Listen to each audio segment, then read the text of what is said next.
Catholics and other Christians around the world celebrate today, November 25th, as the memorial of Saint Catherine of Alexandria, a revered martyr of the 4th century. Let us listen on to know more about her. Saint Catherine was the subject of great interest and devotion among later medieval Christians. Devotees relished tales of her rejection of marriage, her rebuke to an emperor, and her decision to cleave to Christ even under threat of torture. Pope John Paul II restored the celebration of her memorial to the Roman Catholic calendar in 2002. Catherine's popularity as a figure of devotion during an era of imaginative hagiography has obscured the facts of her life. It is likely that she was of noble birth, a convert to Christianity, a virgin by choice before the emergence of organized monasticism, and eventually a martyr for the faith. Accounts of Catherine's life also agree on the location where she was born, educated, and bore witness to her faith. The Egyptian city of Alexandria was a center of learning in the ancient world, and tradition represents Catherine as the highly educated daughter of a noble pagan family. It is said that a vision of the Virgin Mary and the child Jesus spurred her conversion, and the story has inspired works of art which depict her decision to live as a virginal spouse of Christ. The Emperor Maxentius ruled Egypt during Catherine's brief lifetime, a period when multiple co-emperors jointly governed the Roman Empire.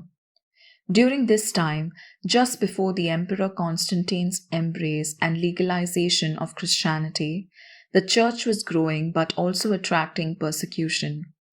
Catherine, eager to defend the faith she had embraced, came before Maxentius to protest a brutal campaign against the Church. At first, the Emperor decided to try and persuade her to renounce Christ.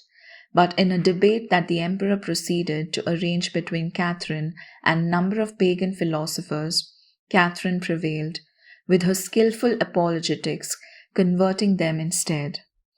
Maxentius' next strategy involved an offer to make her his mistress.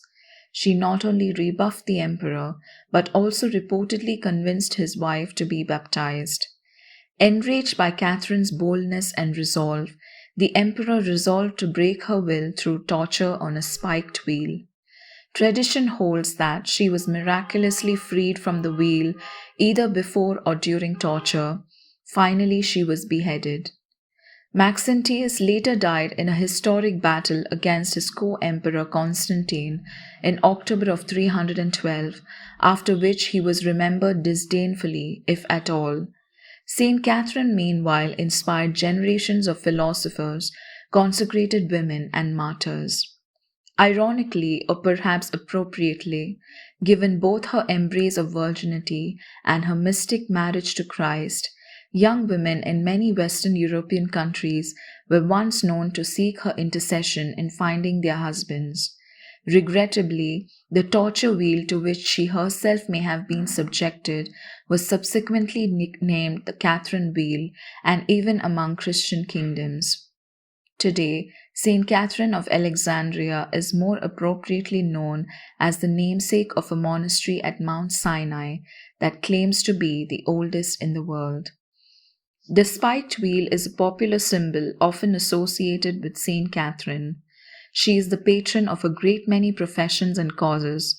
Her patronage includes students, unmarried girls, scholars, apologists, and many more, as well as many places around the world. Having heard about the extraordinary life of Saint Catherine, let us strive to imitate her values in our own lives and altogether say, Saint Catherine of Alexandria, pray for us.